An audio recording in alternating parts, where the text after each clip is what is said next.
Welcome to Eye on the Illini, folks. We have Brad Sturdy, Kedrick Prince. Really, what I thought was the third quarter was an iffy quarter, but man, that Illini team we saw in the fourth quarter, Brad, that's a dang good team.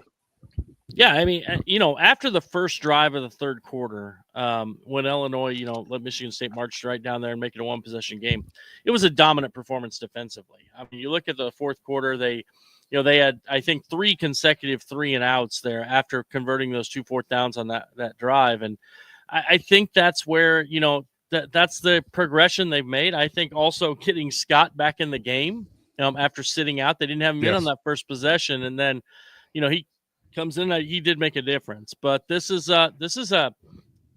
we can complain about play calls. We can complain about this, that, or the other all the way. This is a 22-point win when you were a 2.5-point favorite, right?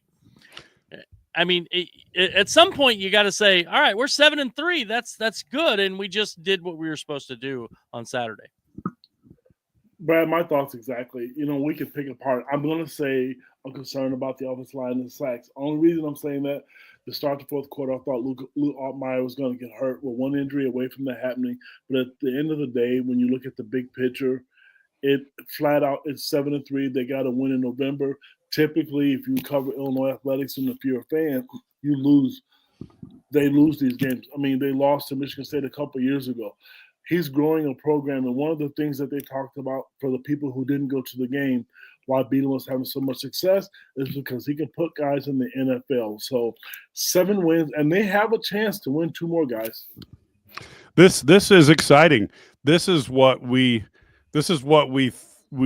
hoped for last season.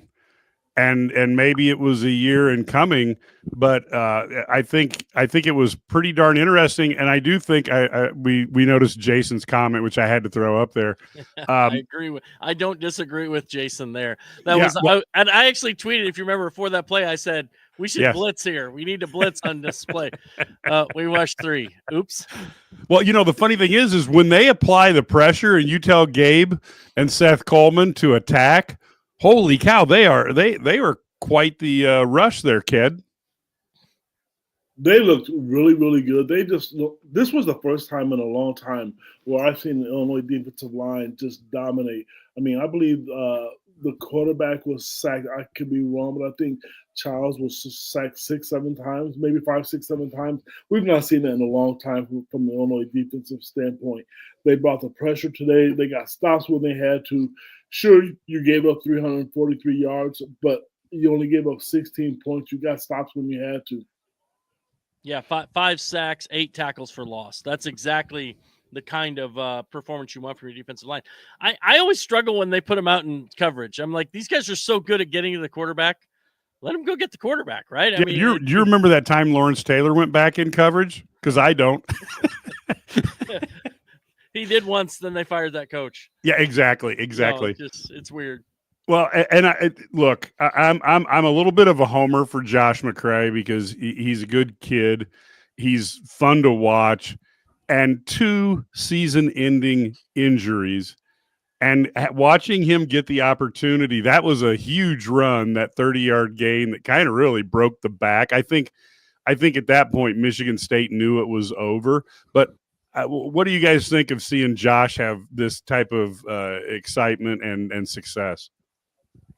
Mike, I'll say I think in our little conversation we had, I said, "Where's Josh McCray? Where is he at after the?" I thought he'd get more carries, to be honest, and maybe it's to keep him healthy. But there was a stretch there.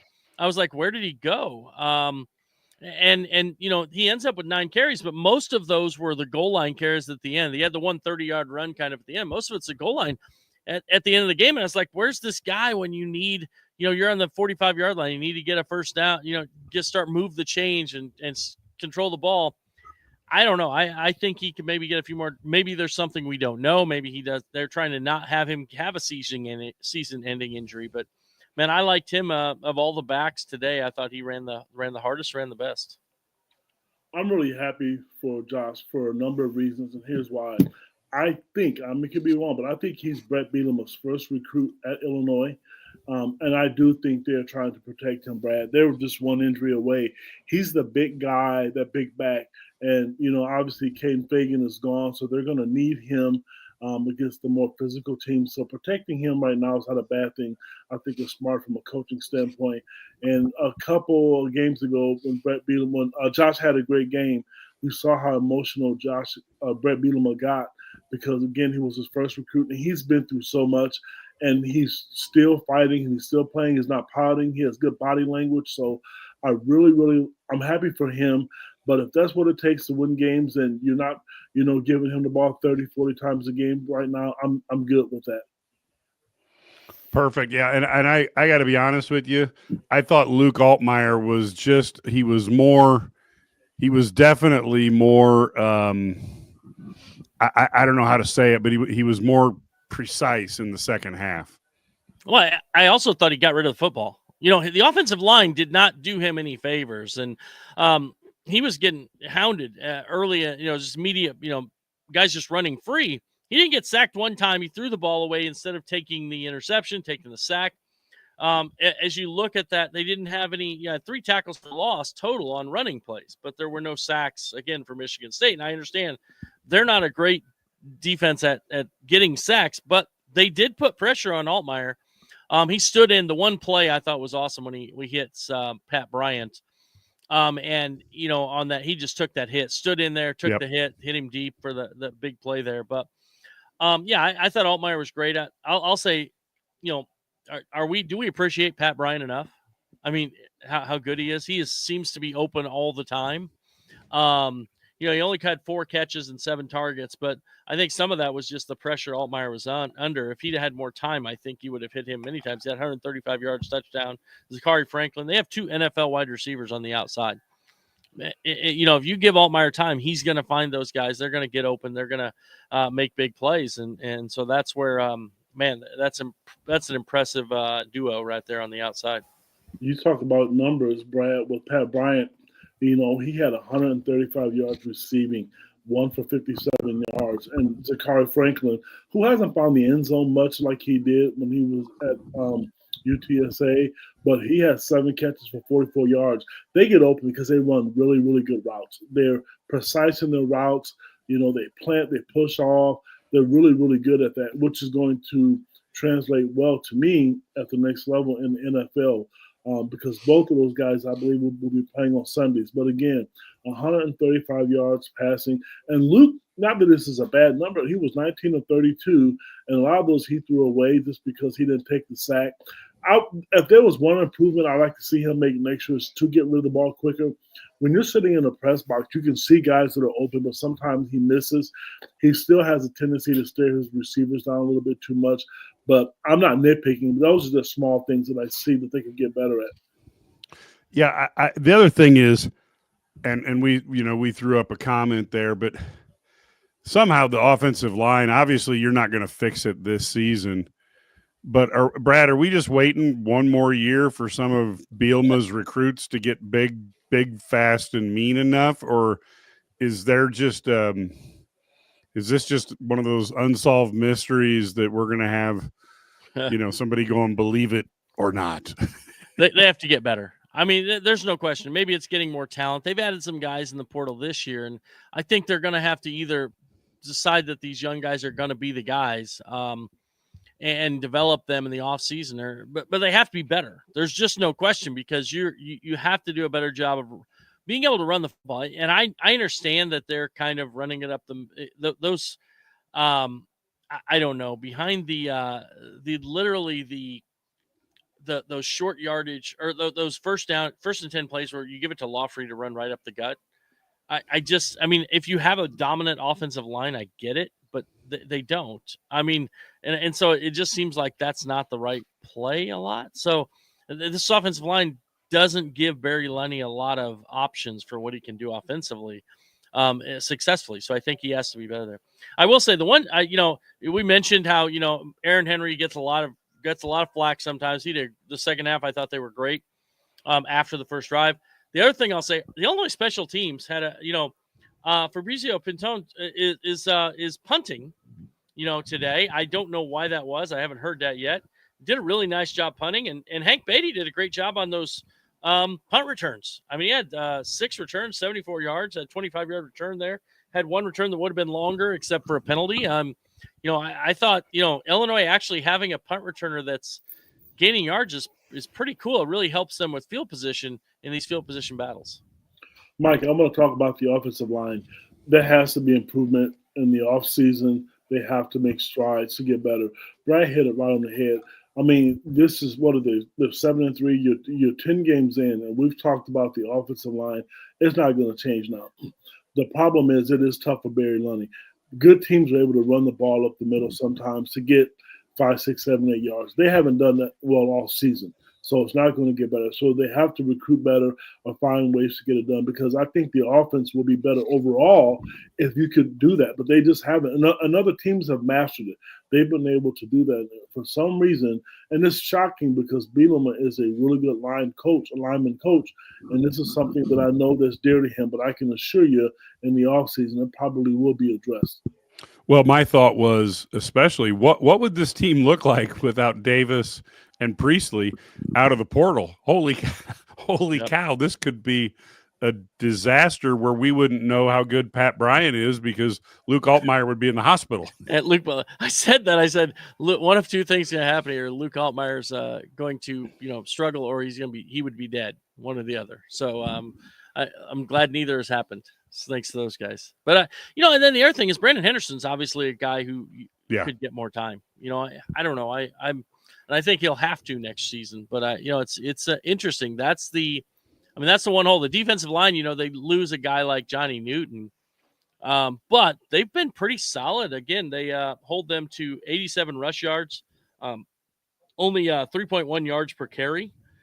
You got to kind of that's effective, right? I mean, I think that's what you kind of want to do as a defensive line. And T.J. Edwards has been really good, and I thought they got some good performances from some other guys too, especially when they're in the spot where they're supposed to be.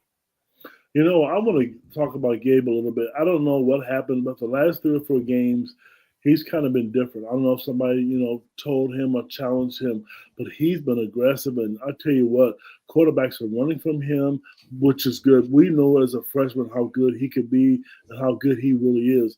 The last few games, you can really, really see, his talent level, and it's starting to shine, and why some of the NFL teams are definitely interested in him. But just real quick, going back to what Brad said, I mentioned this earlier. The start of the fourth quarter when Luke got sacked, when he went down, it's tough. And I know as a quarterback, you don't like that, but you can't show facial expressions. You don't want to look discouraged. But there was times, and you go back to the Oregon game. I mean, he was running for his life. The Penn State game, and just today, I mean, he threw away probably 5 or 6 today just to avoid sacks. Well, and one thing about T.J. Edwards is he was kicking some butt on the defensive line, and then when he got pushed afterwards, that was pure WWE. The way T.J. hit the deck, I thought all day they haven't been able to move him all day, and now all of a sudden one little push and he's down. I thought right then, Triple H is looking, going, look, that guy could be with us, because that was a classic move. Yeah, I was waiting for it to come off the top rope. Is that what you're waiting for, Mike? They have, he's been really good. I gotta say the defensive line was a big question mark, but they've been solid. So that's good. The other thing their thing about this, I think a lot of times now, this was a game I said I wanted to not have to worry in the last 7, and I did. Once they got it, you didn't have to worry at the end. But now they have an opportunity. I mean, let's be honest. They're going to be favored in these last 2 games. These are 2 games, even on the road, they're going to be favored. They have a great chance to win. And now you set your sights forward and you start looking at an 8 or 9 win season. If you can get a 9-3 season, and I know that they had a chance at 10-2, and you're going to look back at the Minnesota game and say it was bad, but a 9-3 season at Illinois is exactly what you're looking for. And I'm gonna go on. I am guilty of it as well. But I said, if you you go to a bowl game every year at Illinois, and win 7-8 games, and we'll build you a statue. Well, I think we get hungry though. You know, the 8-win season. You know, you look back at that and you say, well, it probably should have been a 10-win season, right? And then this year you're looking at it and saying, well, they should probably be 8-2, right? We got to keep ourselves from doing that and just consistently want to get this program up to a 7-8 win consistent team, and then go to the next level. I think you got to walk before you run, and so that's where I'm at with this program. I've said it, and I'm not going to renege on it. Be in Iowa, Wisconsin. Give me 7 or 8 wins or 9 wins a season. 8 is great because you're going to be in a bowl game. That's what you want. You want a winning season so people don't look at you as a gimme game. You want to be able to be competitive. And right now, some of the fans out there who don't know a lot about Illinois football, it's, you know, when you mention that to them, they think, oh, Illinois football. But the people who are voting and the people who watch football regularly and know anything about Brett Bielema knows that this is a team now that's competitive. He's going to put a competitive team on the field. So to me, I don't want to see them lose the last 2 games. You know, realistically, I think they're going to split. I don't like saying that. I think they should win both games. But I see that happening to them. But even if they do split, 8 wins get you a really, really nice bowl game. And it's probably going to be against an SEC opponent, which is really, really good as well. So that's going to bring national exposure. And one guy I want to talk about real quick is Aaron Henry. He's had his ups and downs, guys, but he has made a lot of strides. He has gotten better. His defense has gotten better. He doesn't have the talent that was there when Ryan Walters was there, but he's really starting to show improvements to me. You know, they gave up 16 points today.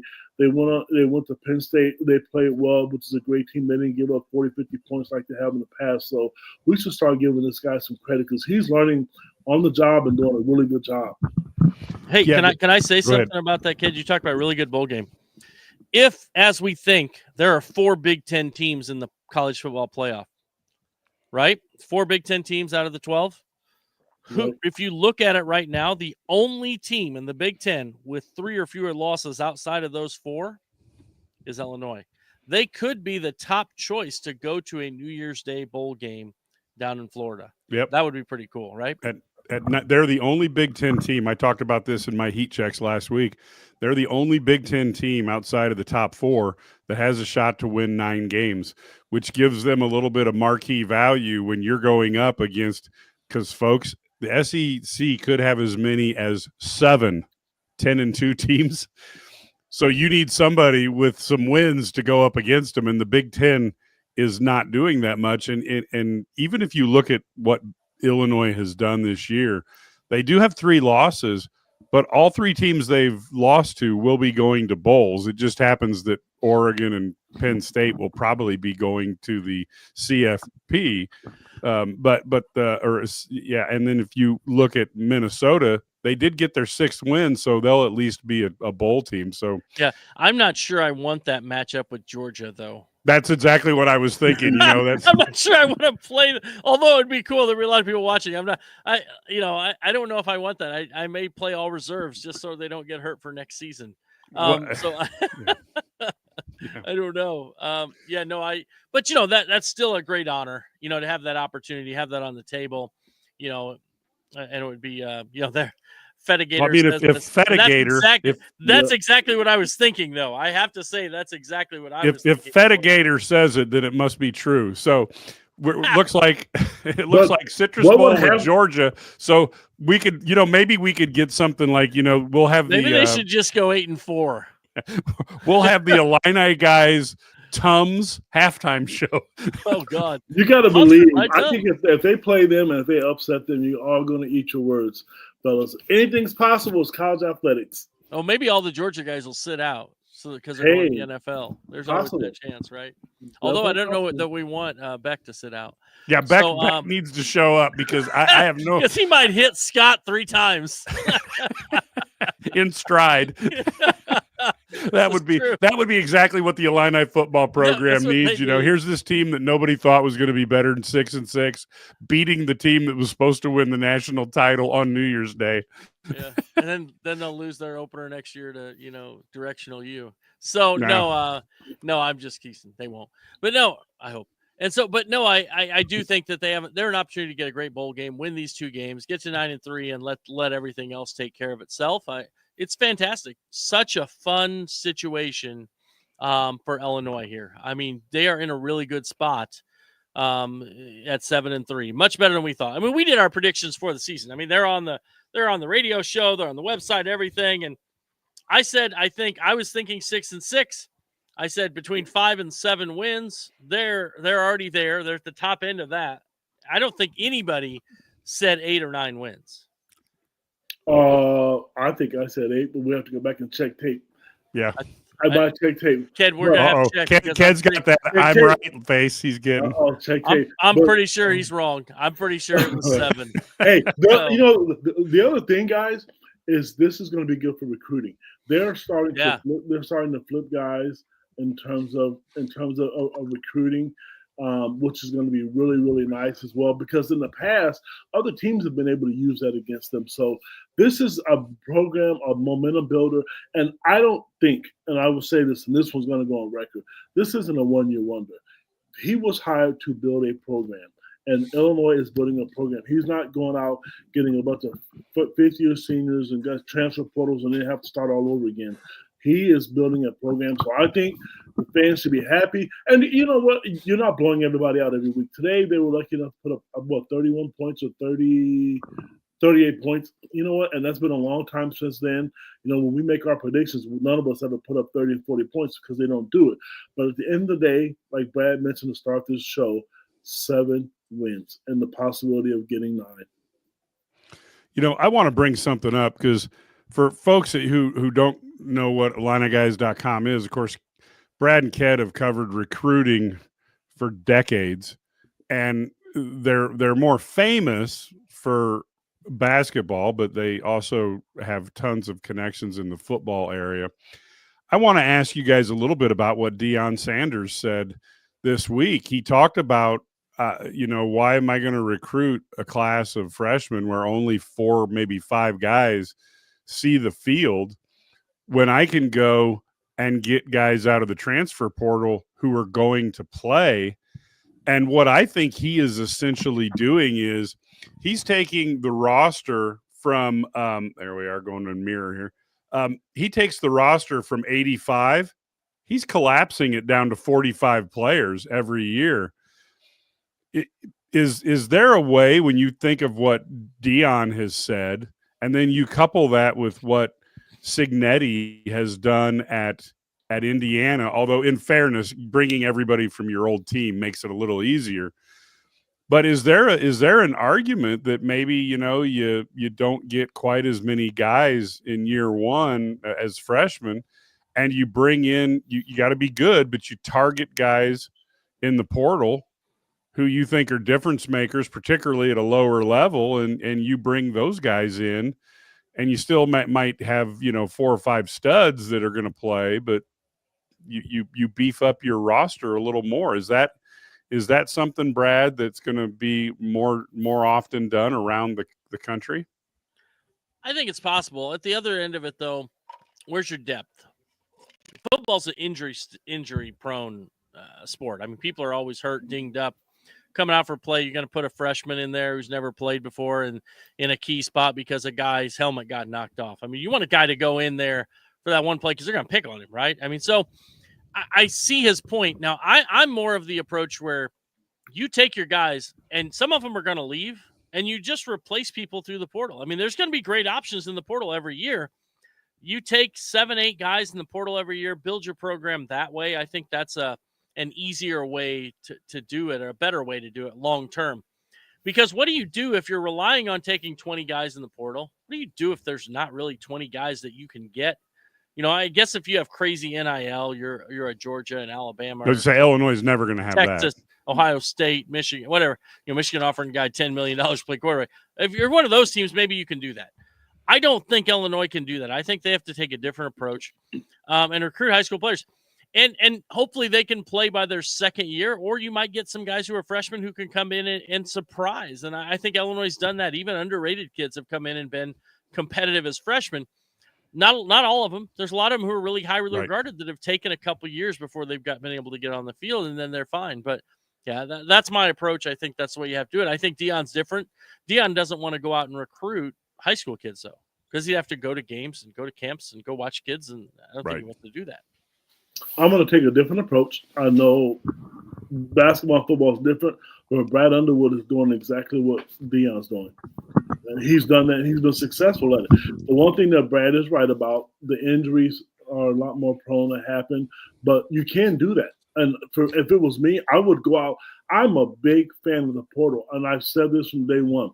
The only reason Illinois is competitive right now is because of the transfer portal. Look at their star players or their quarterback and receivers. They're transfers. And if you don't have the NIL, you don't get those players. Luke Altmaier isn't playing. He wouldn't have been there last year. He would have to sit out. So, yes, you can build in the transfer portal, but you also have to build depth. And I think Bielema was doing it right. But what stinks about Illinois is that I think they've lost out on some kids because of the amount of NIL dollars that they have. Because there's no one can tell me any different that Illinois is not as attractive as some of the other Big Ten teams, because they have great facilities. You're in the Big Ten. You're on TV every week. They have the best sports package in the history of sports next to the NFL. So there's no reason, and great coaches and a great fan base. Get the NIL dollars there, and then you could get those players. You could develop an offensive line. And on the flip side of it, you're always, with the NIL, the transfer, the way it is, you're going to lose kids. You're always going to lose kids. Every program is going to do that. And on a positive note, some kids do step up and some kids do shine as freshmen. I like it. Like I said, basketball and football is different, but Brad Underwood he's done a great job of it. You look at Shauna Green, the women's program, and right now, she has one of the top 5 classes in the country, but she did it with all freshmen. But she's going to have to mix that with some veteran and some transfers. Yeah, I totally agree. And I, like I said, my thoughts were, when you take a look at this, Illinois has been extremely successful under Josh Whitman. And, people listening here, the donations to icon4illini.com, that's the, the Illini NIL organization. It's truly a difference maker. I looked at, Carnell Tate catching balls for Ohio State today. I think about the linebacker who's Nathaniel, like I'm blanking on his last name, who's going to be going down to maybe Miami. These guys are getting out of the state of Illinois, and certainly finding a way to get a fence and get some of those guys would also really help the Illini. But that's going to take NIL deals, because those big teams like Miami and big teams like Ohio State, those guys are going there because of the tradition and the coaching and all that, but they're also going there because they have real opportunities to make some dollars as well.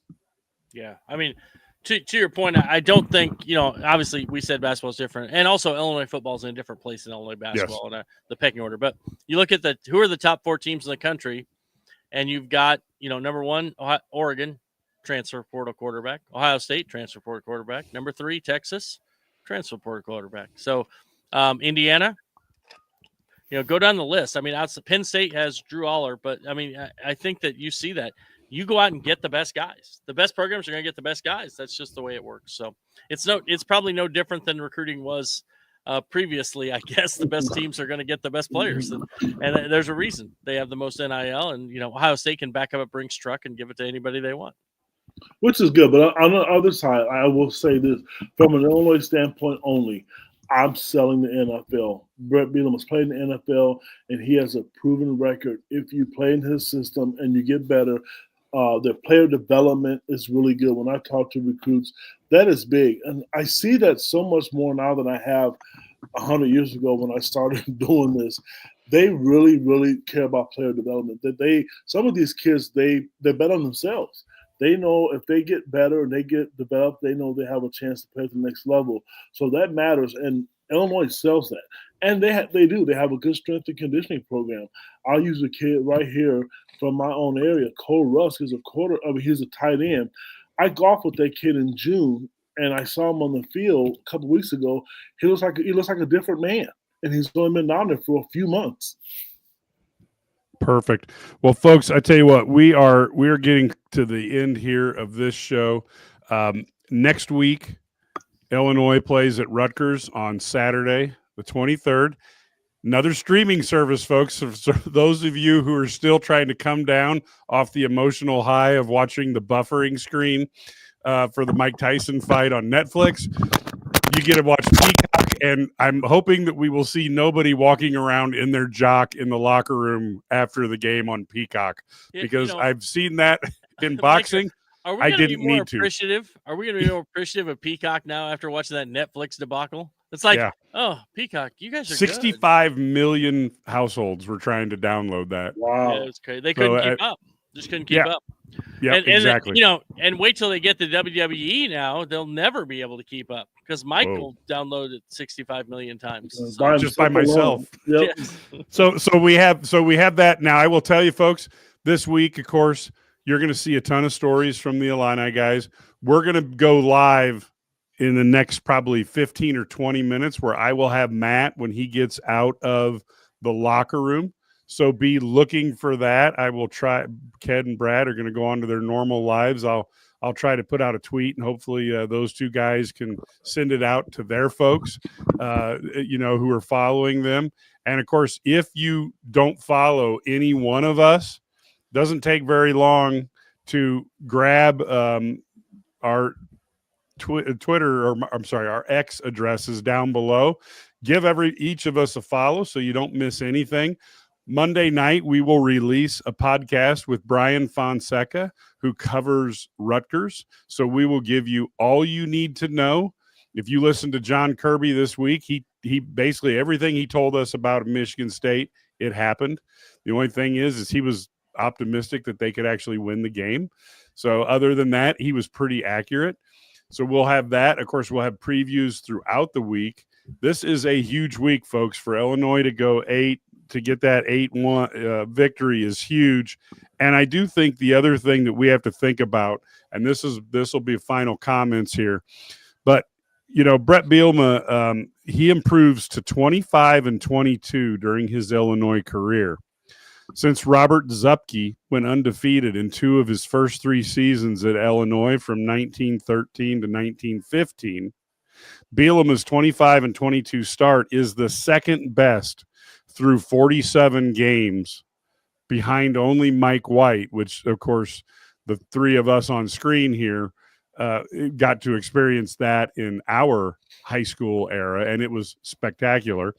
So Brett Bielema is really starting to accomplish some things, and Illinois went 6-1 at Memorial Stadium this year, the first time they have won 6 games at home in a single season since that 2001 team that got to go play LSU in the Sugar Bowl.